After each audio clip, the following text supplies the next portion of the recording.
Hello everyone. Geeks for Geeks problem of the day की इस series में आज जो हम लोग क्वेश्चन करने वाले हैं वो है n digit numbers with increasing digits. ये एक मीडियम लेवल का प्रॉब्लम है। चलिए देखते हैं कि प्रॉब्लम कहता क्या है। गिवन एन इंटीजर n, यानी कि हमें इंटीजर n दिया होगा। Return all the n digit numbers in increasing order, यानी कि हमें n डिजिट नंबर रिटर्न करना है, वो भी किसमें, इंक्रीजिंग ऑर्डर में रिटर्न करना है। Such that their digits are in strictly increasing order from left to right, यानी कि जो हम लोग नंबर्स रिटर्न करेंगे वो स्ट्रिक्टली इंक्रीजिंग ऑर्डर में होना चाहिए। ठीक है, इसका मतलब ये है कि वो नंबर इक्वल भी नहीं हो सकते हैं, इंक्रीजिंग ऑर्डर में ही होना चाहिए। चलिए एग्जांपल देखते हैं। इनपुट दिया है n equal to 1, n equal to 1 में सिर्फ एक ही डिजिट होगी, तो इसलिए यहां पर स्ट्रिक्टली इंक्रीजिंग चेक करना ही नहीं पड़ेगा। इसलिए इसका आउटपुट क्या हो जाएगा, 0 1 2 3 4 5 6 7 8 9, ये सारे नंबर 0 से लेकर के 9 तक ये सारे नंबर जो है वो आउटपुट हो जाएंगे। एक्सप्लेनेशन देखें। Single digit number are considered to be strictly increasing order, यानी कि ये ऑलरेडी कंसिडर किए जाएंगे क्या चीज, इंक्रीजिंग ऑर्डर में। चलिए सेकंड एग्जांपल देखते हैं n इक्वल टू 2 के लिए। अब n इक्वल टू 2 के लिए जो फर्स्ट 2 डिजिट नंबर होता है वो होता है 10, यानी कि 10। अब ये क्या कह रहा है कि it should be strictly increasing order from left to right, यानी कि लेफ्ट से राइट में ये इंक्रीजिंग ऑर्डर में होना चाहिए।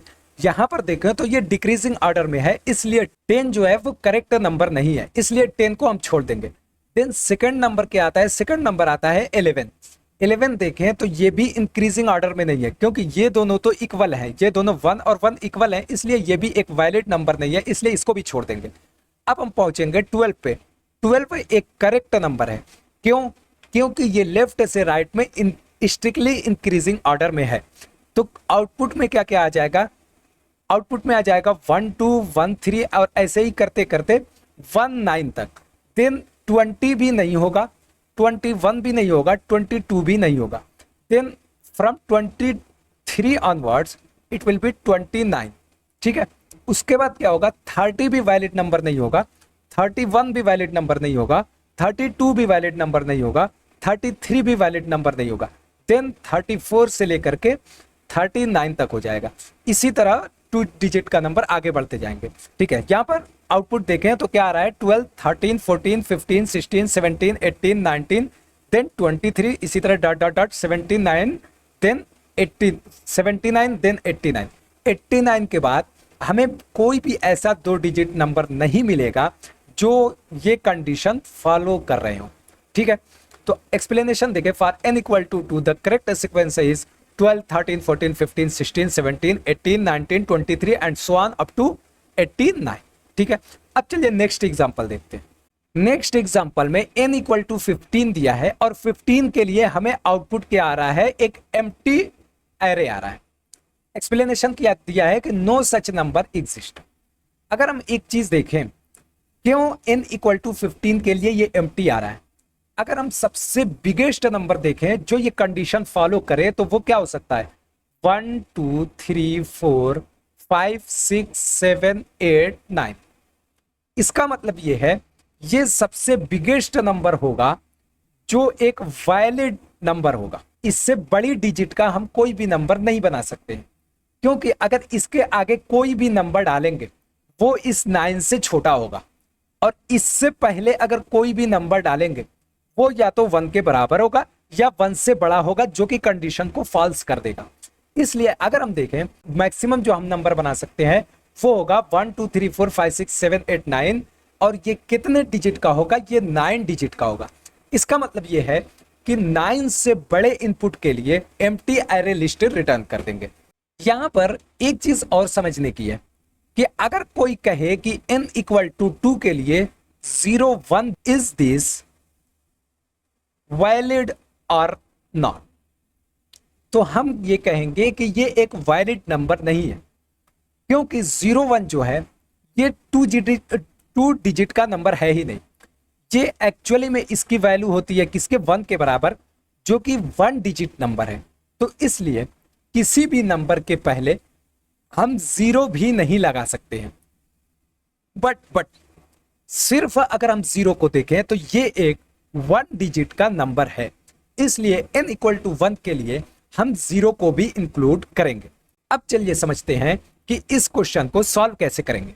इस क्वेश्चन को सॉल्व करने के लिए हमारे पास दो केस ऐसे हैं कि अगर हमें n इक्वल टू 1 दिया होगा तो हमारे पास जो आंसर होगा वो हमेशा 0, 1, 2, 3, 4, 5, 6, 7, 8 और 9 होगा। जो दूसरा हमारे पास है कि अगर n इज ग्रेटर देन 9 दिया होगा तो हमेशा हम रिटर्न करेंगे एक एम्प्टी एरे लिस्ट। इसके बाद देखें n इक्वल टू 2 से लेकर के n इक्वल टू 9 तक हम लोग बैक ट्रैकिंग का यूज करेंगे। ठीक है, बैक ट्रैकिंग में हम लोग करेंगे क्या कि एक लिस्ट हम लोग ले लेंगे और उस लिस्ट के अंदर जैसे मान लेते हैं कि n इक्वल टू 2 दिया हुआ है, तो हम लोग सबसे पहले यहां पर जो नंबर लिस्ट के अंदर ऐड करना स्टार्ट करेंगे वो 1 से स्टार्ट करेंगे। क्यों 1 से स्टार्ट करेंगे? क्योंकि अगर हम 0 से स्टार्ट करेंगे तो वो एक वैलिड 2 डिजिट नंबर होगा ही नहीं। देन हम लोग इसके बाद एक और नंबर ऐड करेंगे, वो क्या होगा? वो नंबर होगा 2।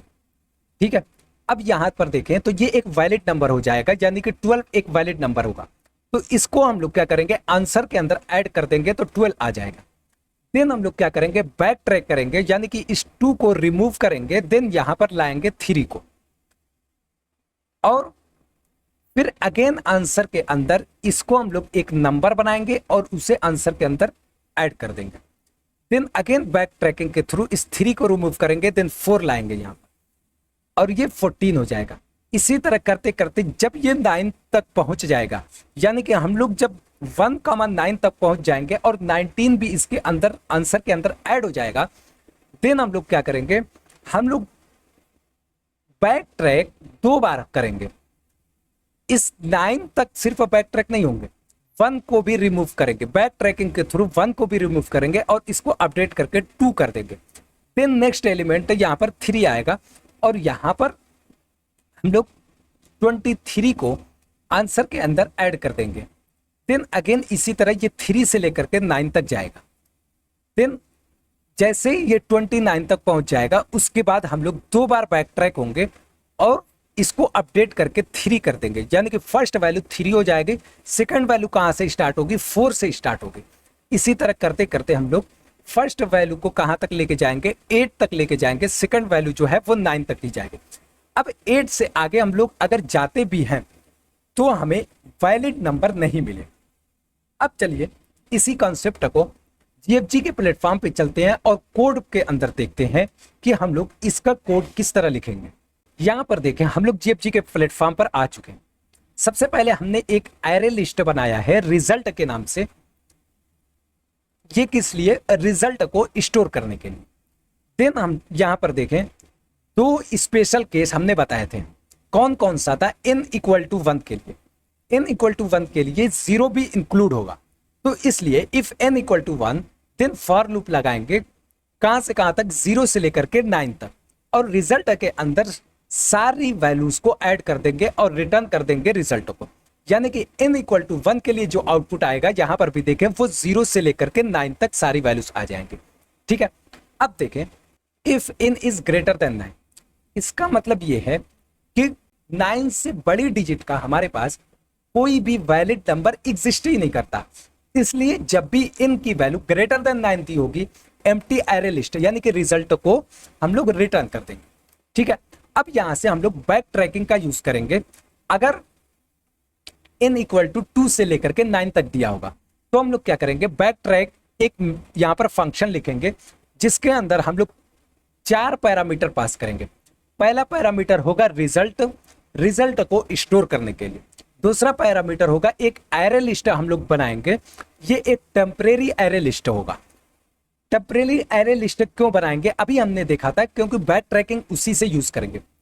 और तीसरा एक पैरामीटर होगा जो हम लोग 1 लिखे हैं, यानी कि 1 डिजिट से बड़े नंबर के लिए हम लोग 0 से स्टार्ट नहीं कर सकते हैं, इसलिए यहां पर हमने 1 लिखा है। और यहां पर इन क्या है, लेंथ ऑफ द डिजिट, यहां पर इन दिया हुआ है, इन क्या है, नंबर ऑफ डिजिट है। अब चलिए इस फंक्शन को देखते हैं।